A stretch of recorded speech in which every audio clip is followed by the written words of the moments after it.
Continuing with our merry adventure on sculpting a folk creature inspired by the Scandinavian tamte or nis, or the Germanic gnome, here is part 2 on building this little doll in wool over a wire armature. This project was gingerly started at the beginning of 2020, thinking it was going to take me at most 2 or 3 months, when it actually took me all year and well into 2021. I've now gone over all my footage and I'm sharing the creative process here with you all, so you can share in my triumphs and my tribulations. The origin of this little fella is a jolly character in one of my husband's stories, so the majority of the design actually was inspired by this character. Let us get started.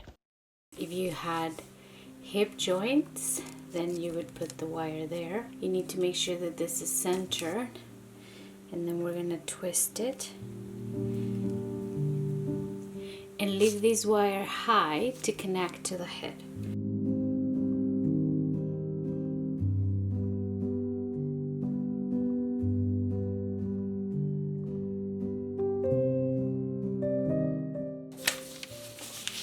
Once I had built the arms and legs, I was really itching to give him a body. My husband described him as a well-built man with slightly chubby legs and round belly. I was rather new at building dolls with armature, so I wasn't sure how to balance them properly. I didn't want to attempt a real good pot belly. I thought, let's start first with the fundamentals and build a steady torso and go from there. Well, the go from there took quite a while. Building wool dolls, especially when they're built out entirely in wool with needle felting techniques, takes ages of time. To felt them firmly, that is. I started with the beef-up technique I concocted in the previous chapter of adding strips of wool knit fabric to the armature to get something around the wire that my wool batting could attach to. I wasn't sure how much to add at the beginning, since I felt that if I added too much fabric, the body would be too dense and too heavy and not allow him the mobility he needed to tromp through the forest, carrying his tools, and sit down at the end of the day for a good meal. Hindsight is everything, right? So now I know I could have added more, but this initial concern served me well, as I wasn't too sure where I was going.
Having finished the legs and arms, I was just so excited to see the body come together.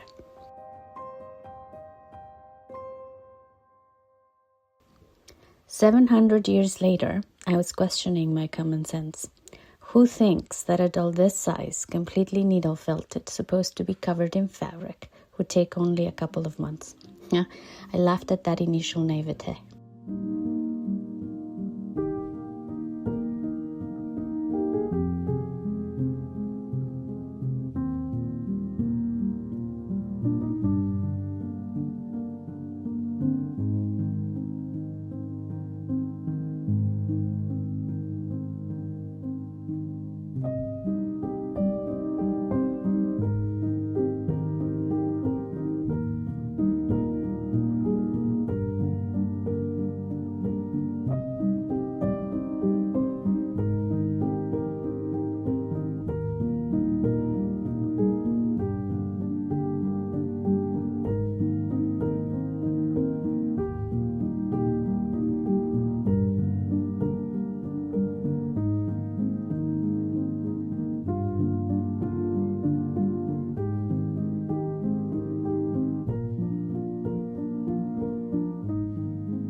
Once I had built a sizable torso, I started contemplating the idea of slowly adding volume to the front area for fatness in moving towards the belly I wanted him to have.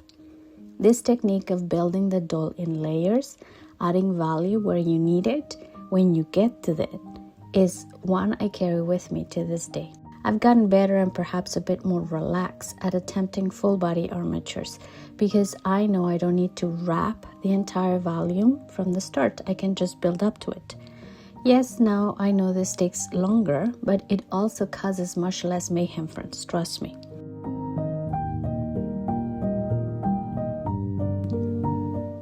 There's so much truth in that. Once you start moving and working and finagling, you will find your way through mounds of wool and 1,000 pokes of your felting needles.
It all started coming together and I was getting very ecstatic.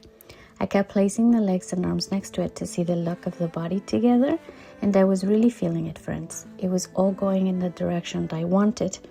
Little did I know the mess that I was going to endure with the jointing, but we'll get to that part later.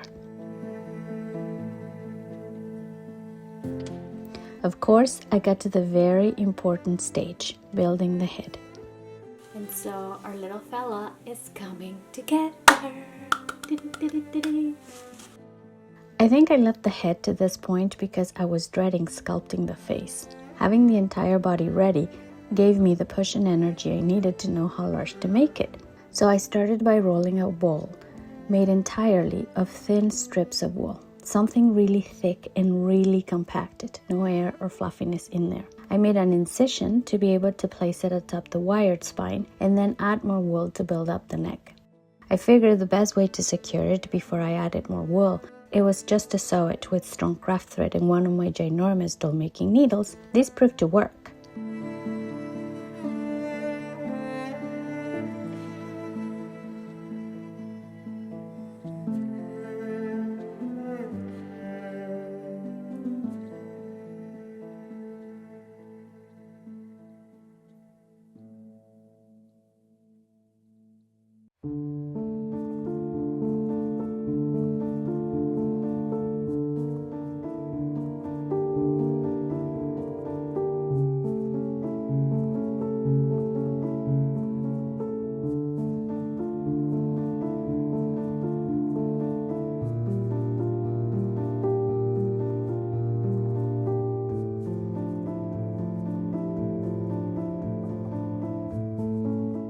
Then I added layers, trying to envision the jaw of the doll and beefing up the neck.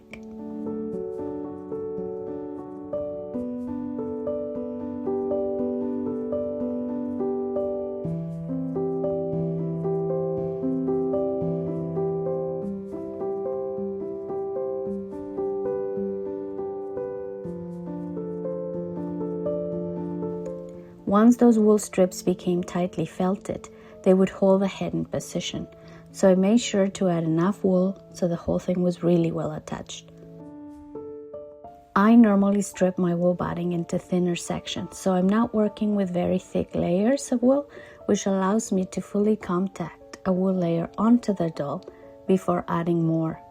Believe it or not, this actually speeds the process than if you grabbed a whole chunk of wool and try to felt it firmly starting at the outside super fluff layers.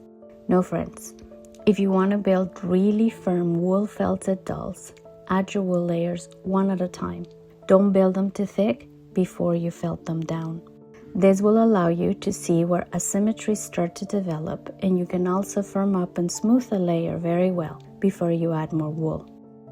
Remember, if you want my list of supplies and the blueprint of this doll, there's a link in the description so you can download the Making a Woodland Gnome Companion guide, my gift to you, so you can follow along and make your very own wool creature.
We want to felt this wool into the head, not this way, okay?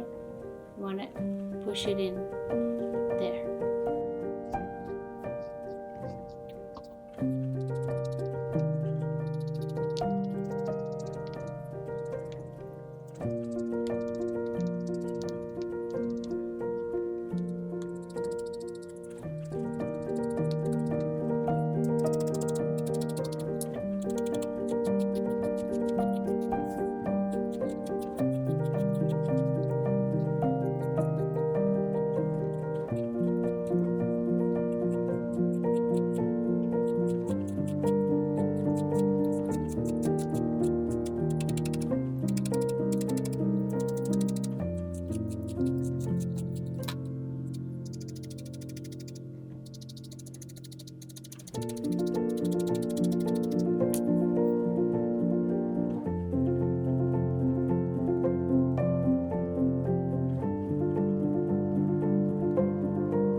The whole doll was taking place now, and I could move it around to see the back of the head and the profile and add more wool where I saw it necessary.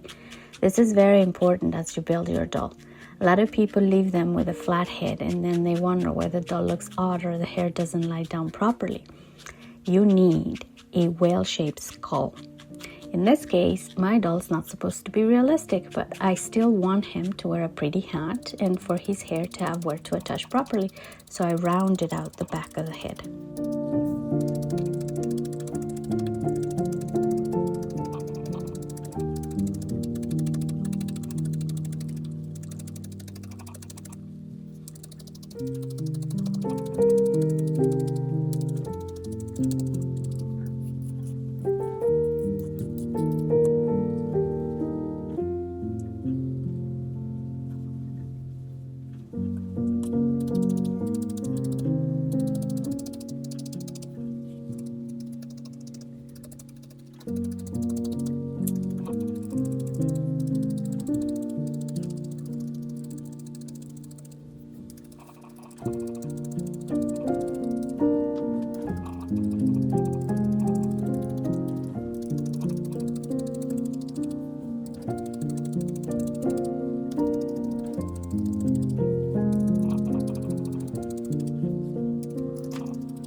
As you can see, the doll has taken a lot of shape now and we have to build a face. I'm scared. I'm really scared of that part, to be honest. I'd never really built a face with that much depth, such a large nose, and this much realism, so I left it to the very end. Next time you'll see me build that happy face.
Bringing this forest protector to life took a full year of evolution, and while these videos show you the journey, you're going to need the actual blueprints to create your own. I've put my personal patterns, wire armature dimensions, and the exact product checklist into a free companion guide for you. Click the link in the description below to download Making the Woodland Gnome Companion Guide for free. By grabbing your copy, you'll also get early bird access and an exclusive discount for my upcoming masterclass, where I will teach you my newly updated and advanced techniques step by step. Head to the description, grab your guide, and I'll see you in the next chapter. If you are on a similar journey, bringing your own wool creature to life, drop me a comment. All your questions will be answered in the final video of the series, so you can sit down and watch them all in one go. Until next time, friends, yours truly in wool, Favs.